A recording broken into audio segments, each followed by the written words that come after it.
এই যে দোলাবাড়ি, এখান জায়গার নাম কি দোলাবাড়ি না? খালিজা বাত্রি গাছ। আমার এই ইয়াসিন পানওয়ালা ভাই এখন কিন্তু আইসক্রিম বিক্রি করে। তো এই 1 মাস থেকে পড়িসনি, রোজে ফোন করে আমাকে যে ভাই 12 বিলাই নে কি জানেন, রোজে 3-4টা করে হাঁস খতম করে কম বানাচ্ছে, যে কী যে ব্যাপার। তাই শুনি একটু এনার কাছে। হ্যাঁ ভাই। আরে ভাই এই 10টার পরে প্রতিদিন আইছি, পিটেন তো ফির পালায়, ও ফির তোমরা ঘুমেন ফির আইছি। ও আচ্ছা আচ্ছা আচ্ছা। ইয়ে তংশ করতে বারিন্দাত পর্যন্ত থাকো, ও আচ্ছা। যা ধান মোর হাঁসগুলো সেফটি থাকে।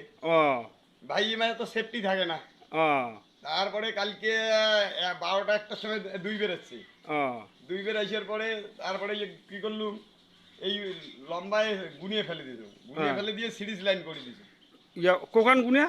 ওই যে গুনিয়াটা পড়িয়েছে, বেড়া বানা গুনিয়ে গুলো। আচ্ছা, এই যে গুনিয়াটা, হ্যাঁ ও বেড়া বানা গুনিয়া। হ্যাঁ